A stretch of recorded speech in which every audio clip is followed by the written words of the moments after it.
Hi, I'm a bit nervous because this is my first YouTube tarot reading. Um, I've been professionally tarot reading for, probably about 10 years now or something. I do it most days. I do tarot readings, and I've privately studied tarot from all the way back from the ancient Egyptian era, hence the pyramid, that I thought would help radiate that vibe out. But also throughout the ages where it was banned, like the Victorian era, where they had to turn it into playing cards to hide its usefulness and tools in our reality. The way I use tarot is slightly different. I use it with the scientific method in mind. We are in a quantum reality, and in this reality, our thoughts, our energy, our vibration, and things affect the whole world around us, and also what we attract and repulse. Now, tarot obviously exists in the quantum field like everything, and at the root of it is just energy. It's just ions moving at different speeds. So, the way that I'm able to do this is I have been pushed past the brink of a human's capacity to feel. I've been through torture and other things which have unlocked this ability to sense and feel beyond. That is actually what saved me in those moments, was understanding the more that is around us. It really heightened my abilities and my gifts, and I'm able to feel energy, and I'm also able to translate energy. Now, I'd like to start by saying that I have not planned this. I'm allowing the universe to put any message through that would benefit any of the people that would watch this. Um, I was thinking about doing star sign readings, but I really wanted to do this as per my gift. And I do feel like I share things on a higher resonance and frequency. And I also have a lot of knowledge about tarot that hasn't been heard before. A part of me feared doing readings publicly like this for some reason, and we know that our greatest things that happen to us are always on the other side of fear. So that's why I'm doing that today. I'm going to start with the David Rider White deck, I believe it's called. Um, David E. White, sorry. Look, this deck has been programmed for many, many ages. It has many esoteric symbols in it. And, I mean, it's just filled with the tree of life, the archetypes of humanity, and all the different paths a human being goes through for their spiritual evolution. So what we'd like to channel through here today is the message of what those need to know who have been through that extreme suffering and despair. That's what flew out as the message today. What do people who have been through despair, grief, suffering, loss, pain, and also, you know, that feeling of darkness, hopelessness, going through terrible things with no help, no one around, being lonely and suffering while you're lonely.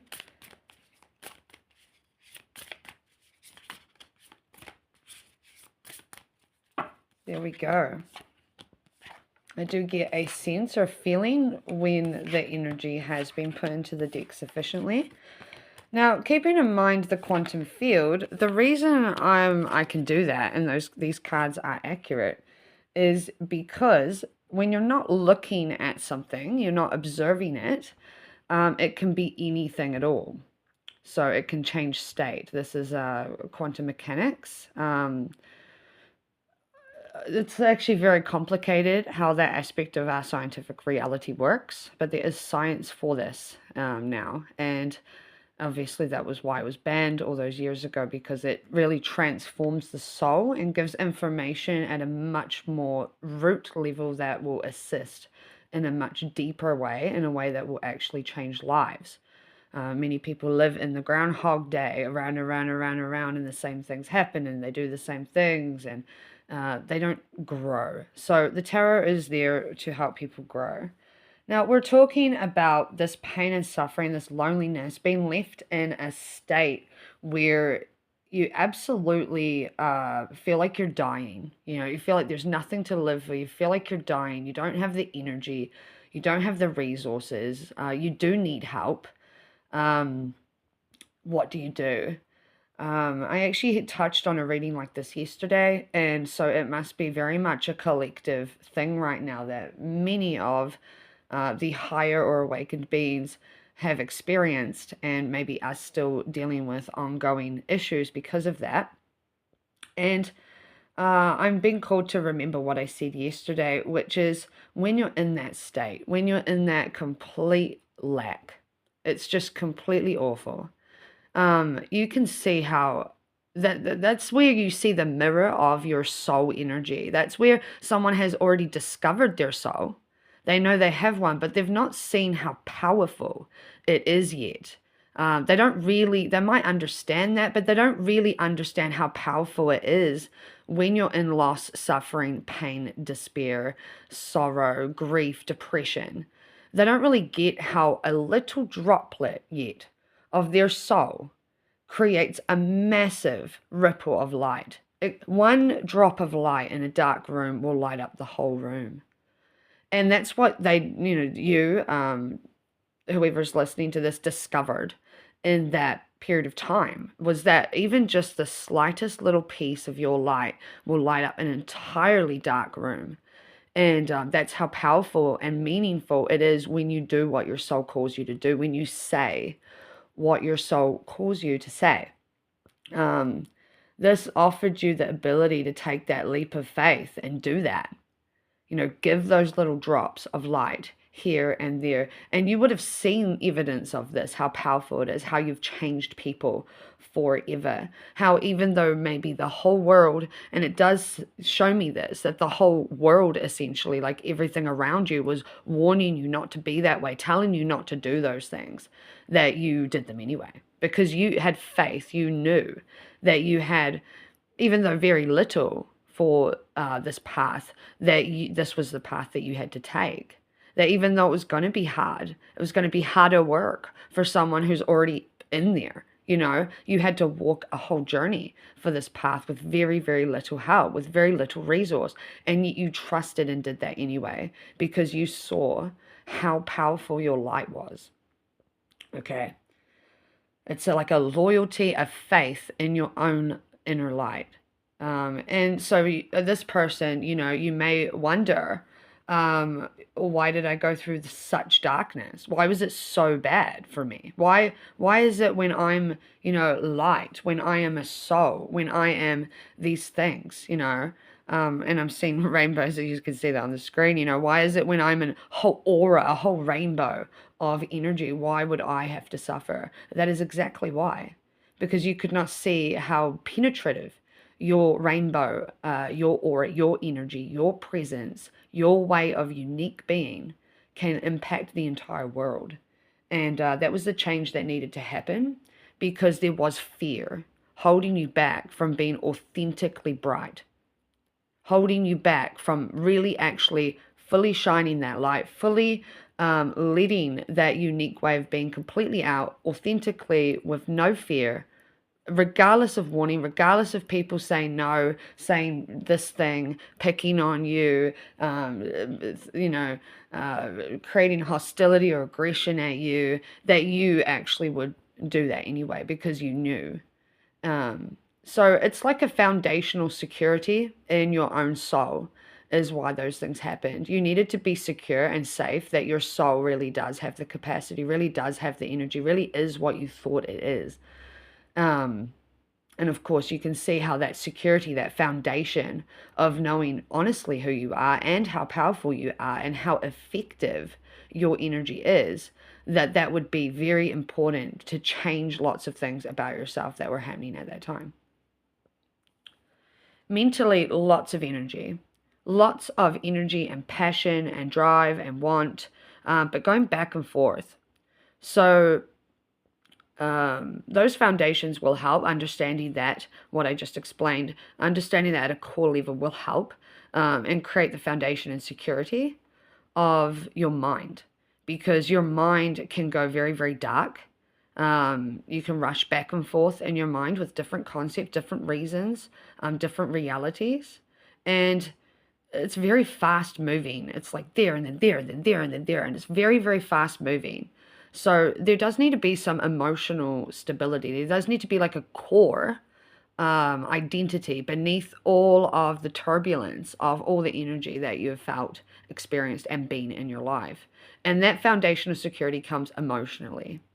It comes emotionally because how you feel about, and it creates a lot of security inside yourself. Sorry that got interrupted. I think I must have maxed out on the amount of recording I can do, so I better hurry up in case my phone is like full or something and it does it again. So we're actually, was here, but here we see how this connects because it's showing someone who's very insecure, holding on to everything tightly. I deleted something, so hopefully this works now. Holding on to something very tightly. And there's confusion about that because it's like when you've really genuinely needed something, you've been offered it, you've been given it by the universe. Like it has happened, boom, like that. Like you do believe in your power, but you're so scared anyway. Like you're trying to, it's like you're holding on to the old identity is more what I would say there. And that identity is within the material realm. It is in the 3D external realm. It's not internal. If you hold on to the internal identity, you become. You now are. Okay? And that's actually what you should be holding on tightly to, not the idea of the outside world, because your inner world is what has attracted all that justice, all that fairness, all the help that you've received. And honestly, sometimes when maybe it shouldn't have, because you still needed to see aspects of your own power and light. But it validated that your energy is attractive, that your energy can attract what you need, and when you need it at the right time. And that's kind of where you are right now. Struggling between, yeah, so I'm guessing I've actually been interrupted, uncoincidentally. My phone was full to the brim, and so I couldn't record. But I do feel like sometimes it's good to detach and come back and read something because more comes through. There's definitely been insecurity around your external reality, how it's going to respond to you, whether it's going to confuse you and make you feel like you need to defend yourself, whether it's going to make you feel like your intuition's going on fire, you can't trust anything, it's a bit choppy, it's a bit cold, it's, you don't know if you should say things or not say things, or versus asking, versus giving, versus just doing what is just. Because that is just, it's understandable. You can just understand something if you're looking at it, whether it's just or not. You can understand something when you're looking at it in terms of giving and receiving. You can see what is right or wrong when you're looking at it like that way. But if you go into your intuition, your emotions, and sort of try to feel it out, you can get confused because it's pulling away from that power state that we're talking about before. If you are in power, if you're the operating power of your reality, if you are able to decide for yourself, if you are in charge of you, if you know that even with absolutely nothing that you can survive, and that your light, your heart, your soul will survive, and it will remain intact, and it will still be just as beautiful as it was before, if not better, that you are that like rainbow of light, that aura, that energy, then you aren't really worried about the external environment if you truly understand that. So we can understand how looking at things sort of a bit more black and white can give that security for that way of thinking. If for your soul, is it right? For your soul, is it just? For your soul, is it fear and equal giving and taking of things? You see how that makes it simple. You don't have to sort of feel beyond. And it's kind of like what I was talking about before and how I got this gift. But feeling beyond all the time is exhaustive. Doing a reading like this is exhaustive. If you're in this state all the time, feeling beyond, it is way too much. You are not being. You are trying to react to your reality, to your environment, and to the things around you, rather than being. Being is relaxing, it is knowing, it is all you have to worry about is you, in a sense, and that you're doing the right thing, or that you back yourself, that you're being the identity that you want to be. That is quite simply it.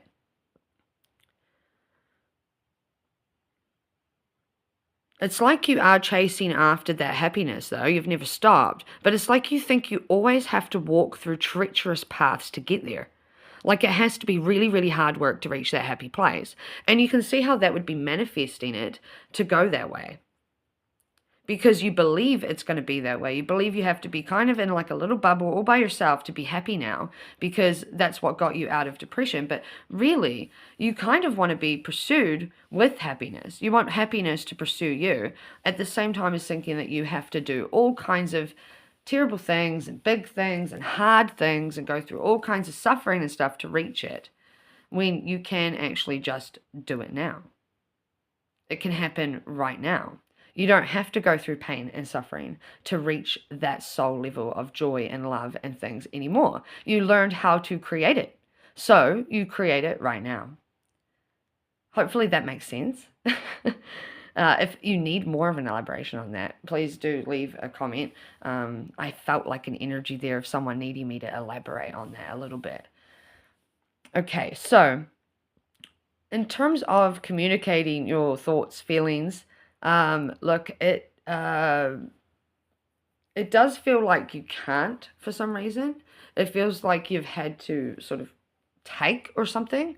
And it does feel like there's been a reflection of this in your external reality, of people taking from you, stealing from you, not communicating with you, going behind your back, talking bad about you behind your back, creating chaos, But if you see how this is a mirror, it's a negative mirror, it's a shadow mirror, it's the opposite of what you actually want to do. You want to be generously giving your love, your kind words. You want to be bringing people up. You want to be celebrating with people. You want to be giving them that energy, but you kind of hold that energy back. And when you hold that energy back, that's kind of the opposite. You see, like you can only have two things on a scale, like hot, cold. Of course you could be lukewarm, but it's going to go either way sometimes. You've either got to be hot or cold. You put cold water in a hot pot, it's going to get hot. And so in terms of your energy, your generosity about your way of communicating and saying what you really feel about people, and talking from a space of celebration and playfulness and youthfulness and genuine authenticness and just love, just that real compassionate, open, authentic love with no kind of expectation back, like just being who you are, allowing yourself to feel good feelings, even if, maybe other people don't say things back or something, just being that state that you are, because in restraining it, you create a toxic mirror. You create people not saying anything good about you. You create a paradigm where people sneak, lie, cheat. You won't be doing those things necessarily, but they'll be happening to you because the energy you create is one that pulls back and away. And therefore it will mirror that, and people will have to do things that make you want to pull back and pull away from them. So to fix that, of course, is to birth that being that is inside you that actually likes to say good things about people no matter what. Be that person, that light. It's kind of like your drop of light got you out of darkness. It can do the same for everybody else. And sometimes, you turn on one candle, it doesn't reach the entire room, but it does turn on something. And if you look at your prior experiences, you'll see that actually that's exactly what has happened with people you've given your light to. So at this point, we've got another deck. I'm going to shuffle some cards there. And these are handwritten on. I've charged them myself by speaking this into it and giving it energy. Look, there we go. Talking about that security, that ownership of your power. Exactly what we're talking about, guys. The security, the protection of your knowing yourself, knowing that your energy gets people, you, yourself, anything out of this kind of darkness, that you do have that power. You can rely on yourself. You own yourself. So you don't need to feel like you need to hold on to your external reality, because it's really just a reflection. It's got nothing necessarily to do with you. You don't have to react to it. You can choose what you want to create. You can use your power to. What wolf are you feeding? Totally related. What wolf are you feeding? The good wolf or the bad wolf? Are you feeding your inner power, your inner security, your self-ownership, or are you feeding the opposite of that? Artemis is a goddess, but also represents the stag, the goddess with the bow and arrow. And she is about, protecting women and children. Freedom, hunt, wilderness, stag. This is talking about connecting to your natural self. Like what I was talking about before, you have feelings and things that you are scared to share. You have thoughts and things you want to say that you're afraid to say because you don't want to get hurt. You don't want someone to take your power away. But that is your power. So like a stag roars, it just goes, I'm here. It roars, I'm attractive. I am. Whoa. It does a roar. It's like you should be able to be yourself like that too. Not worried, unconcerned, unapologetically you. And that's why I believe Artemis has popped out. But of course, Artemis is a goddess. So either you are trying to attract a goddess, but you're not roaring, you're not peacocking, so to speak, you're not making a noise, you're not attracting her to you, or you are the goddess, but you are not even, looking for the right hunt there because your energy, what you say, your willingness to love and speak up and say what you really feel has been squandered. And mostly your ability to be a goddess may have been squandered, may have been stolen from you. But again, our power is actually within, and you felt it when you were at your lowest. So no one can steal your power. You can only give it to others. And if they don't deserve that power, if you do, and you are giving it elsewhere instead of holding it within, that may be something to consider doing differently. I'm going to do one last card. It's going to be an animal. This is an animal deck. Of course, it can actually say different things. I like this deck because it is very comprehensive. When this happens, I do believe the energy is splaying itself, meaning it's something that's wrong about my vibe. And to be fair, it's because I'm not really asking it something. So now I'm just going to focus my energy into these cards and ask what kind of animal spirit or message should come through these cards for the person who will view this. We know past, present, future are only convergences and don't truly exist. They all exist simultaneously, interdimensionally. Back to the Future is sort of a hint at that, and there's lots of esoteric messages in there. So this person watching this, what kind of animal or message there? Wow, you can't even kid.